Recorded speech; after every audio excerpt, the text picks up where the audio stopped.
5/16, holiday week. Rebecca, people making plans to maybe hang out or head out of town, so weather's going to be pretty critical. Well, it is, right? Yeah. And thankfully, at least TDOT for these big weekends, they try to get out of the way. Yes. So they have, if they have lane closures that they've been working on roads, they clear those out, if at all possible, to try to help traffic move smoothly. And hopefully the weather will cooperate too. They're going to get some work done, thankfully, because it's a little bit drier conditions midweek. Yeah, we've got a front that's going to come through. We're still talking about 90s for the 4th of July. Yeah. Humidity's come down just a little bit for us for a couple of days, so we'll take that for sure. No doubt Power about of the dew point, people. Right. It really is dictating how things do feel. Here's a live look for you outside right now, overlooking Music City. A little bit of first light out there. Official sunrise, 5:33. Temperature right now coming in 74 degrees. And that's another thing. When you've got so much moisture in the air, temperatures don't fluctuate as much as they could. And because we're going to have some slightly more breathable conditions by midweek,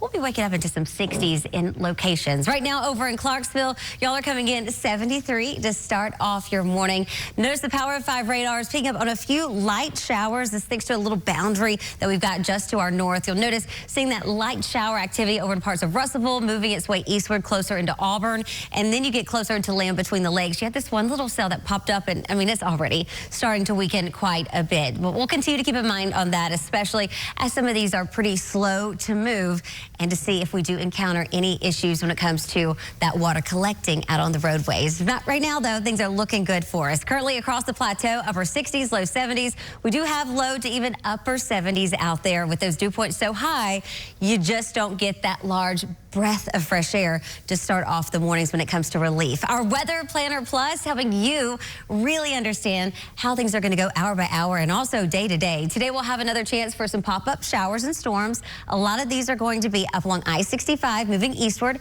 as we go throughout the afternoon, and then we'll have a boundary closer along the Kentucky-Tennessee state line. We'll see a few of those starting to pop, and some of those potentially could be on the slightly stronger side. When we talk about the moisture in the air, when it comes to our muggy meter, I mean, let's face it, we have been downright steamy for days.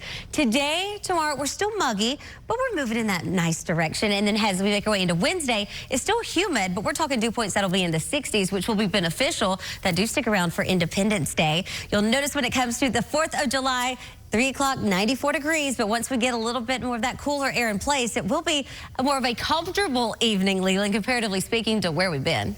Yeah, for sure. Right now, we've got temperatures for us at the hour in the 70s under a partly to a mostly cloudy sky. Here's our viewpoint from the Sonesta overlooking Nashville International there for us for this morning. Need to get out and walk the dog? Ace wants a little day at the swimming pool there, courtesy of Lisa Bilbrey there. Not too much this morning, but we'll start to go yellow with the dog walk forecast into the afternoon as scattered showers and some thunderstorms will develop over the area. So for today, that high of 90, right about where we ought to be, the record 107 from the hot summer of 2012. So here are the highs for you later today, between about 85 and 90 for most of you this afternoon. Mid-80s Cookeville, Crossville, mid-80s back over toward the McMinnville area for us out there. So let's say you want to do some stuff outdoors this morning. Not a whole lot going on. You may get a stray shower here or there, but with some daytime heating, some scattered showers and thunderstorms will develop. Like the last couple of days, these are going to be slow-moving systems,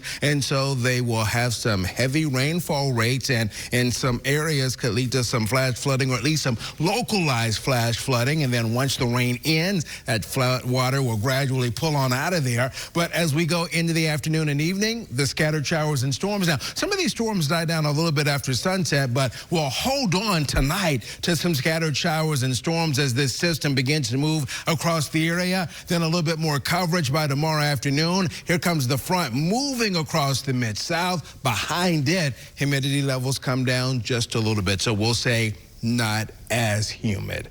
For today, 90 degrees on our 7-day. Then for tomorrow, we're at 89. 89 going on to Wednesday. So after that front comes through, a little drier for a couple of days as well. Exactly, and that's going to really be lovely comparatively speaking to where we've been. I mean, we're talking not only drier afternoons, but also because of the lack of so much moisture in the air. Still humid, but you'll notice temperatures dropping into the 60s as we make our way into Thursday morning. Thursday afternoon, 90, 94 Friday, and as we make our way into the weekend, we'll be in the mid-90s. That muggy meter trying to edge back up just a bit.